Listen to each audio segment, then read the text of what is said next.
Okay, so this is our Galactic Shaman Astrologers Community Chat.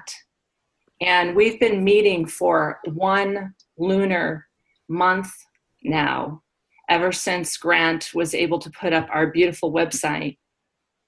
And our community is growing, and we've had a lot of beautiful responses on YouTube. And you can check the comments there to see how important this is. People are responding, saying that this is what they need right now. They would love to be in a small community like this. And more members are actually joining the website right now and looking for chart readings.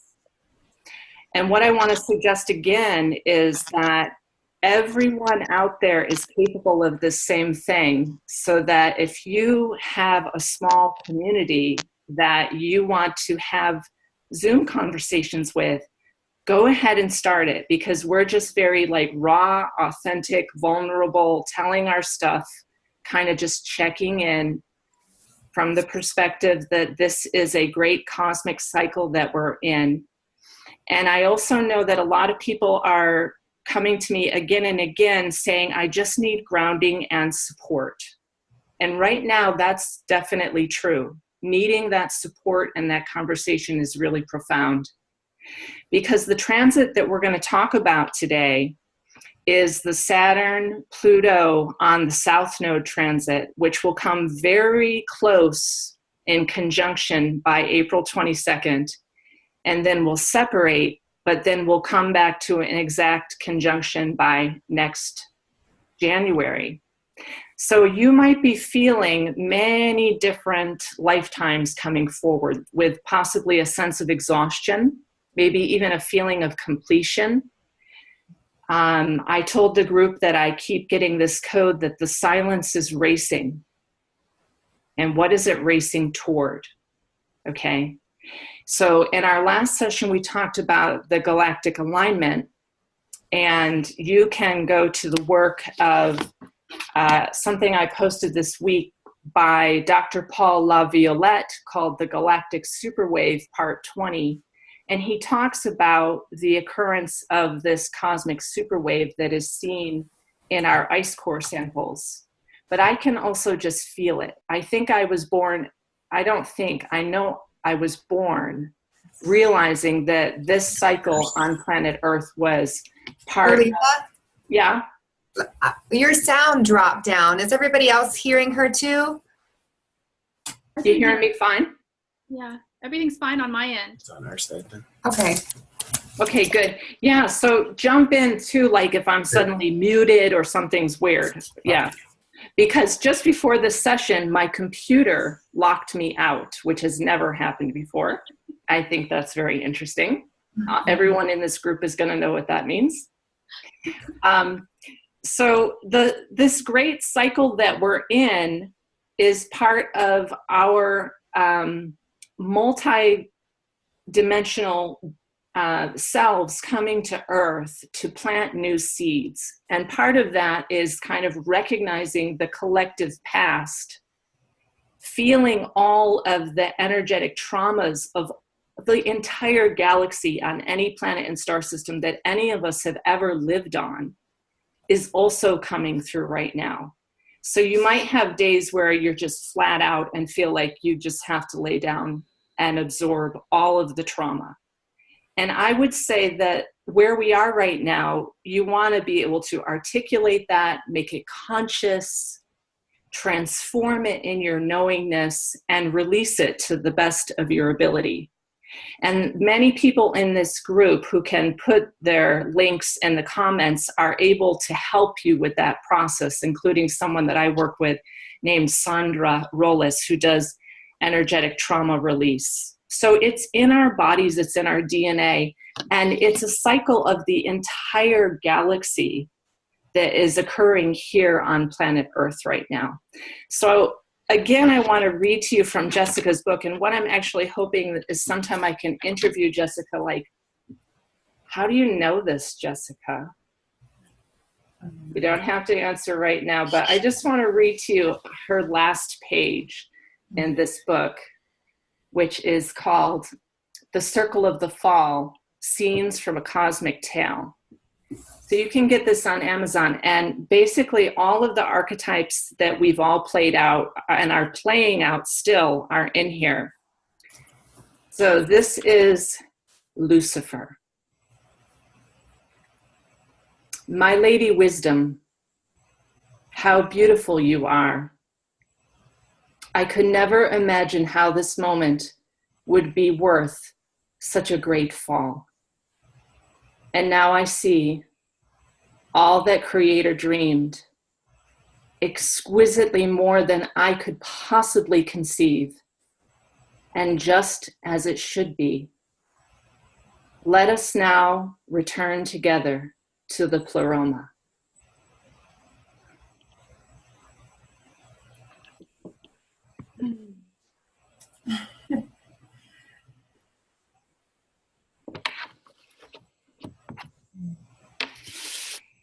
So many of us know that's what we're doing here. Okay. And with Pluto and Saturn on the South Node, this week has been a lot of energetic trauma release around Saturn and the father figure. And what I have taken from my week of sessions this week is that the father has some very painful, tricky archetypes that he's played in this cosmic tale in this fall. So I just want to put these up here from the sessions that I've had this week. Basically, we have father as the warmonger or the rapist. We have a father archetype as the paycheck and the provider. We have father archetype as the adulterer and the liar, which came up very strong this week. Or we have an archetype of father who is very weak and disempowered and emasculated.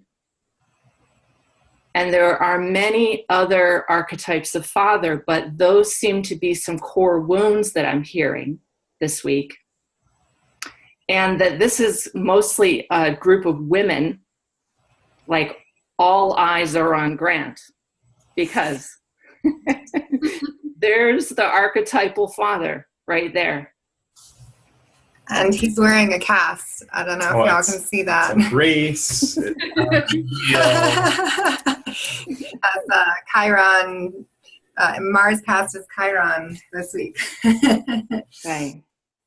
So I don't necessarily need to go into my stories right now, but I just kind of want to check in where everybody is right now. And maybe, Grant, how's Mars feeling on your Chiron right now? Well, I think yesterday morning, was that? Yeah, it was yesterday. Yesterday morning, I was just trying to relax into receiving the feeling, not like chasing down, not using a magnifying glass to really look into what's in there, what's that feeling, just, what feeling comes to me, what is a natural unfolding of feeling. And it was a lot of intense pain and pressure. It was almost feeling a lot of weight, feeling heavy and sharp, I guess would be the way to think about it. In a way that I hadn't felt before, sort of not an expectation from others, not an expectation from like societal or personal, just sort of this a heavy weight from above. If that was a responsibility or where that pressure is coming from, I'll have to keep thinking on that one. But holding that weight, and then two, I finally decided to go into the doctor as my shoulder's been bothering me for a while, and suggested putting it in a sling for a week and seeing if it got better. So it's very hard for me to not use my right dominant side, right? And so, receiving help then is the challenge as well, is the masculine wound. I'm going to do it myself. I'm not going to need any help. I'm just going to go And the Aries power, right, as well, is very prominent right now. So having that push forward, just do it, and I think that's been just doing it has been what's caused me to snow shovel through a lot of the pain in my shoulder. So by pushing so hard and not asking for help, or not utilizing the teenage boys to go out and do some of the shovel work as well, I think that's been almost overworking that shoulder. And really, I'm taking some time now to stop and relax and hold and feel that instead. And then what are the ways in which I can receive help that I'm not even aware of? How am I not asking for help? How am I not open for that help that's there, that people want to give me? But if it's ego, if it's hard-headedness, if it's ignorance, I'm just not feeling capable of asking for that help or receiving it. So lots of growth this week. So Grant is describing really beautifully the sacred receivership of man. And the archetypal poison that Lord Shiva held during this age was that man would be the one that was the warmonger and the paycheck and the rapist and the adulterer and the liar, the one who betrays. And that, and Grant is just allowing the feelings to come in, because we know that man often doesn't even know how to feel it anymore. There's a level of numb. And that man shoulders the responsibility, father figure, shovel the snow, provide, make sure it's all done. And so there's this very necessary softness that I'm having with my man, and I'm seeing for man, for father. And I thank you, Grant, for pulling that forward.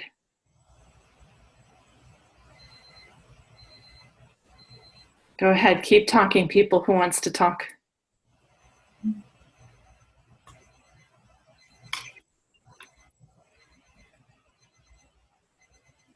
I'll go. I think that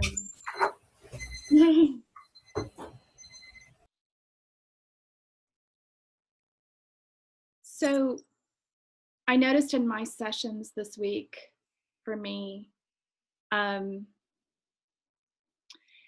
had a woman that contacted me because she found out that her dad was not her dad this week. And her Uranus was sitting at the top of her chart, and it transitioning very, very much at her midheaven. And through a conversation really quickly, it became apparent to me that she was not been given the right information. That the guy that she now thinks is her father was, in fact, not really her father. And so all of that confusion and all of that, worry and upsetting others, and a lot of things that came about through her family, because it was something that was given to her by her sister, became really clear that there was a lot of anger being held at what was considered the father that raised her, and no anger at the information that was being given, which I found really, really interesting. But as we progressed into it, she didn't want to really accuse her mother of anything, which I thought was really interesting. Like, she wasn't pointing fingers, she wasn't doing all that. But when it was all said and done, this is the part where I found the most fascinating, is that all of this information came from Ancestry DNA and 23andMe. And it's not a complete picture. So the part that we started putting together is the lie of the artificial intelligence coming at us with our history versus what we organically feel in our own family tree. But what I found really interesting is that it was all directed at the masculine, and what the masculine did not do when it entered the country, what all the things that had happened, all of what they had to do to survive, somehow quickly was being pointed through the family tree that wasn't a match. Am I making any sense? As I'm saying it out loud, I'm like, does that make sense? But the gist of the whole conversation became the organic versus the inorganic, and where we are still pointing at the masculine as being, the one that's not putting the pieces together. And when it became uncovered, it's still not clear who her father is. But at the same time, it's also clear that there are women in her family that had hidden secrets about who was the father, who was the son, who was the child. All of these things kept unraveling.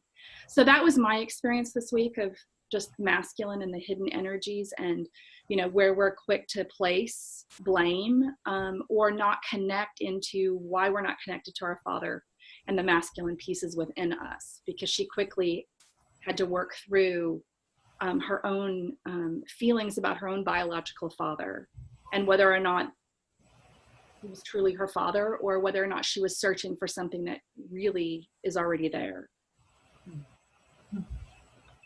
Wow, Laura, that really opens a can of worms, doesn't it?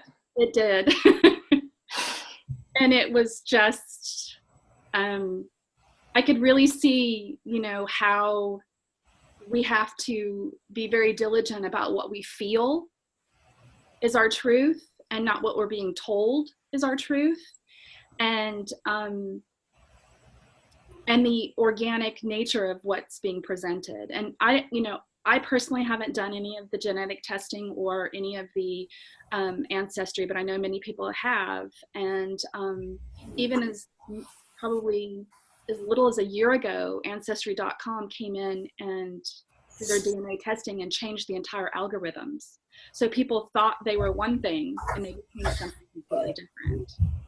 And, it affected a lot of people's lives because they went from, thinking they're one thing, just being something completely different.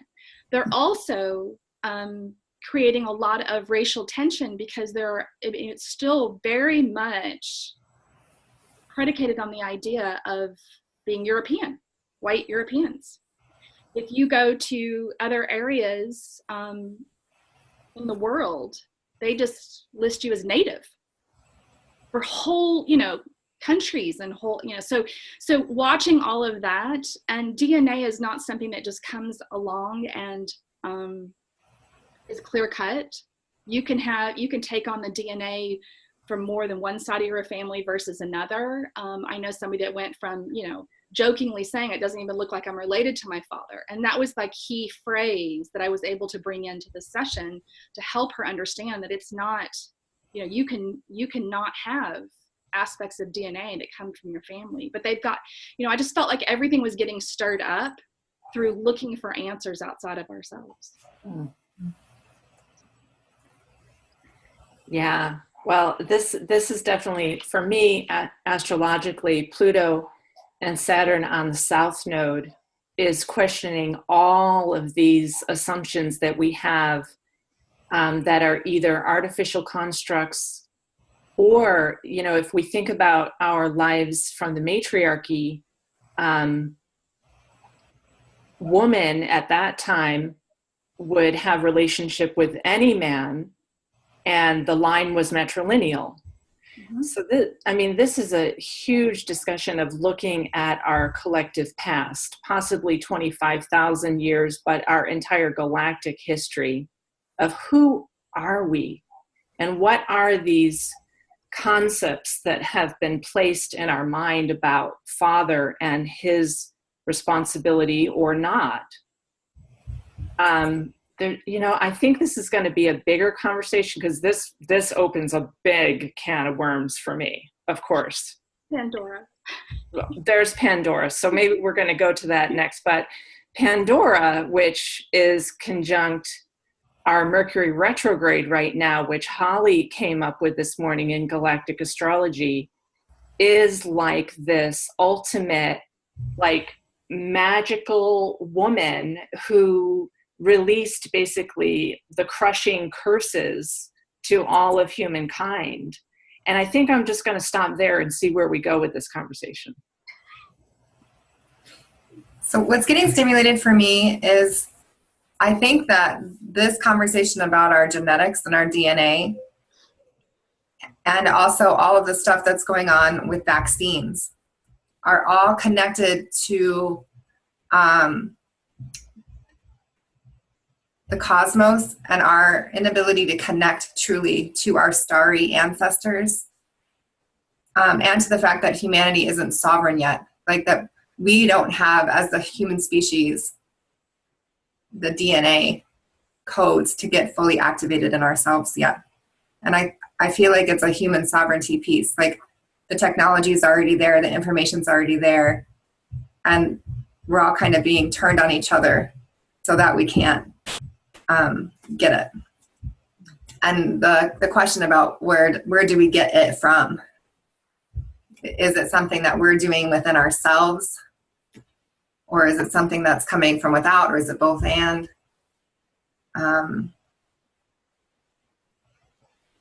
I just have a sense that we're like getting closer and closer to that point where, you know, are we as human beings responsible enough to hold the fire that Prometheus got for us? I agree with you. Oh, go ahead. Go ahead. No, Laura, go ahead. No, I would say I agree with you. I think that there's, from my perspective, I see a lot of intentional scrambling. Mm-hmm.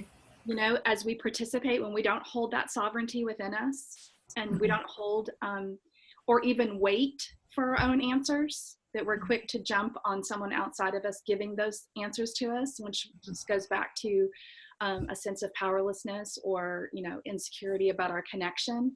But I definitely believe you're right about the sovereignty piece. You know, the more that we can hold our own sovereignty and our own knowingness, the need to try to find those answers, it don't have to come from outside of us. But I do feel like that as we participate with those types of technologies, they're definitely scrambling our ability to connect into our DNA. Mm-hmm.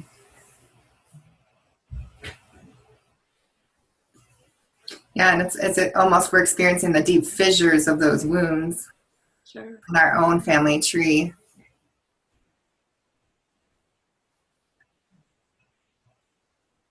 And I think some of the wounding in my family,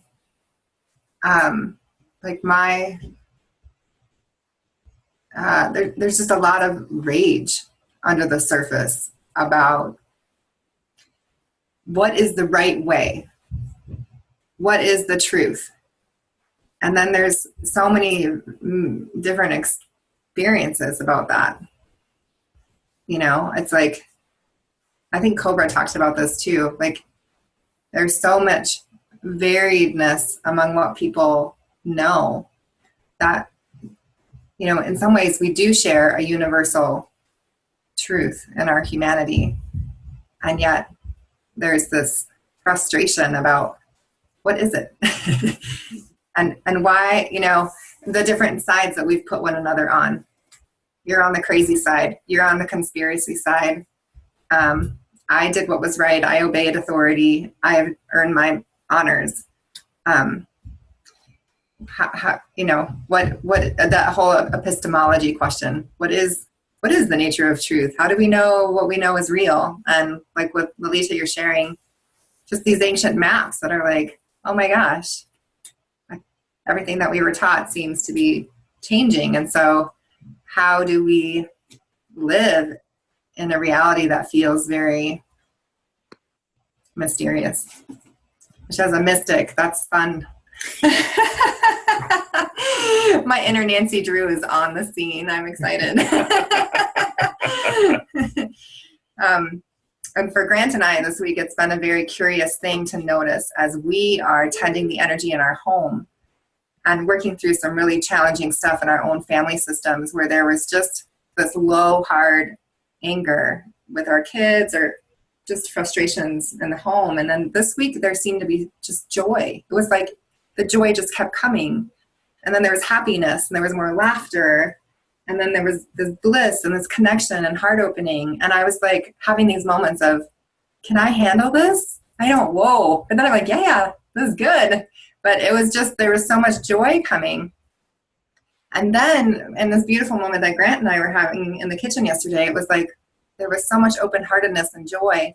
And a split second later, we had a policeman knocking at our door, looking for, I don't know who, but it went from pure joy to, oh God, we're in trouble. And that ancient wound of like the mystics gathering and like, oh no, the authorities have found us. Yeah. And what was just so strange about this whole thing was that I had a client this morning who yesterday, I woke up and Grant said there was a bank robbery in the area, and there hasn't been a bank robbery around here in 10 years.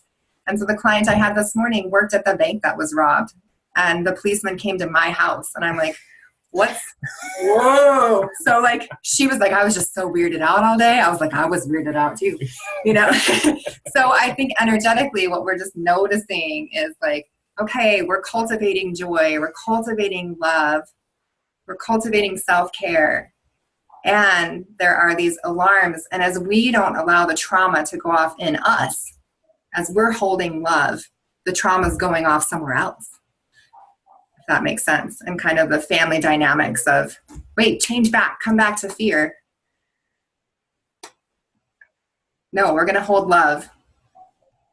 And then, I don't know, it's just, I do sense, like you say, Lolita, things are getting faster and faster in the action reaction. So it's very interesting. Mm-hmm. Yeah, so it seems like we're making conscious choices right now for the seeds of the future. Do we want to be truly sovereign? Do we really want to come into a golden age? Are we willing to transmute and heal those things that we can articulate? Do we want to stay in trauma? Do we want to release the old archetypes and move forward? It seems like there is part of sovereignty is that strength of free will. What is it that you really want? And that's what I hear coming up. It says that I have a meeting time of 8 minutes. So let's hear from a couple of other people and we might have to restart the meeting.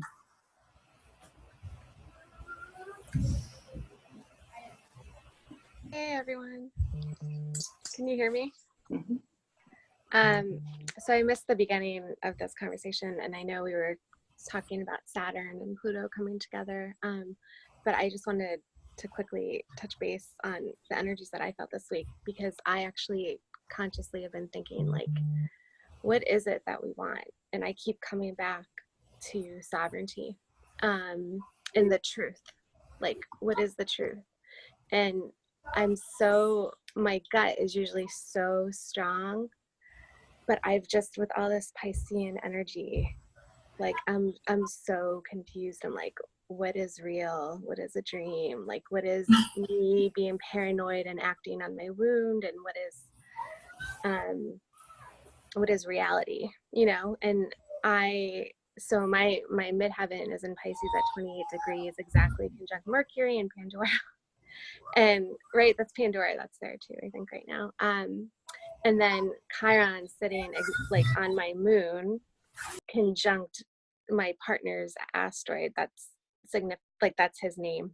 And it's so crazy because I have not been acting like myself at all. I've been like so insecure in our relationship.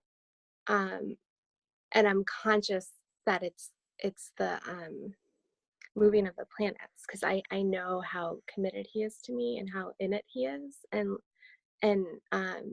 so I'm kind of just like in awe of like the pain that I'm feeling, and I keep coming back to that I'm supposed to just like dive into it and like acknowledge it and like feel it and release it, because like me doing my work is really helping the collective. But it is so painful, like deep, deep wounds. So I find that really interesting, and I'm grateful for this group. And I always see when we're all talking like on chat or like if we're in video, it's funny, like we're all kind of, we're experiencing very different things, but they're very similar flavors. So it's very interesting to compare notes. Thank you. So everyone in this group has a pretty good handle on astrology. And so you can hear from what Lindsay's saying that she knows what it is in her chart. She knows that Mercury has just stationed retrograde on her midheaven with Pandora. And these elements are going to make everybody feel what the planets are doing in slightly different ways. So that's the gift that we have as a group here, and that we also can work with our clients with. Holly, I want to make sure that you get to say something, and then I'll restart the meeting.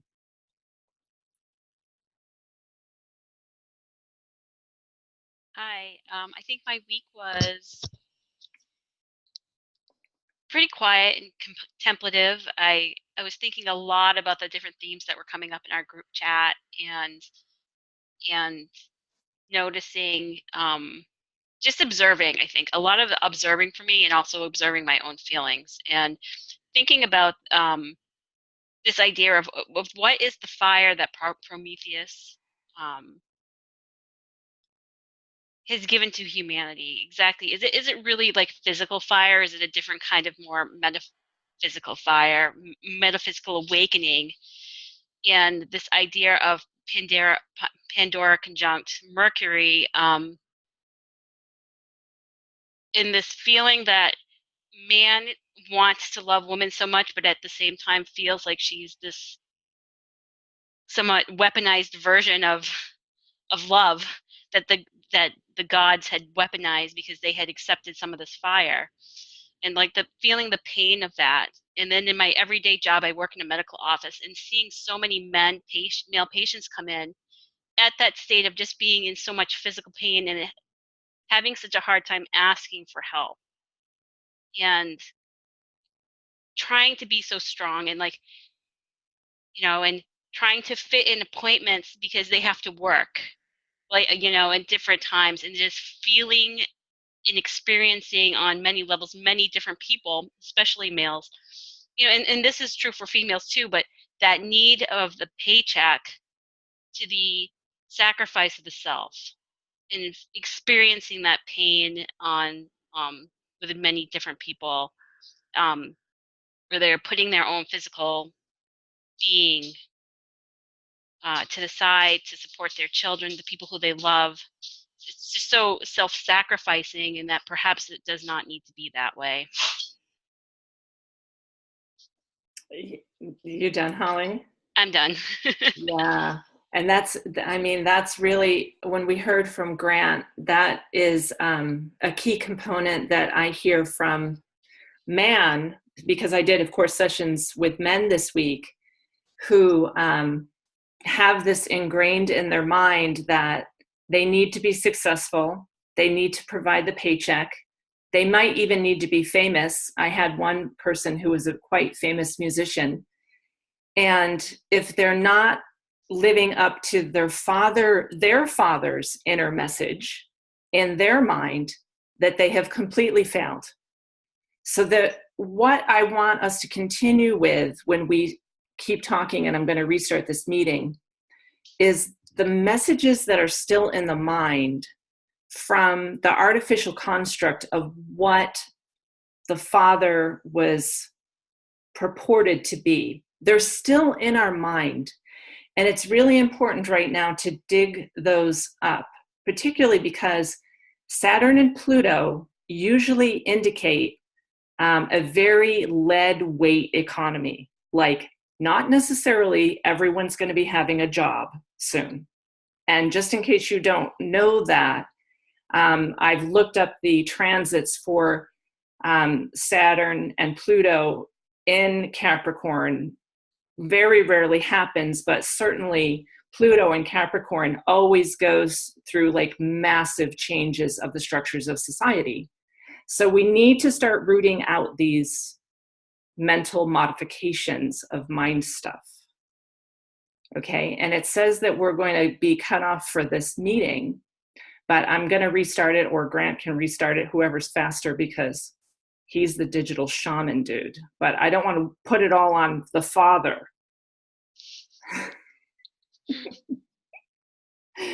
Okay, we'll see if it will. You know, the Zoom conference is really funny because it'll let me set it up, but then it'll say, oh, you have to upgrade. Like during the conference, I'm going to get out my credit card number. Anyways, it says it's still recording, so let's just keep going, because sometimes these things don't tell the truth because they're in AI.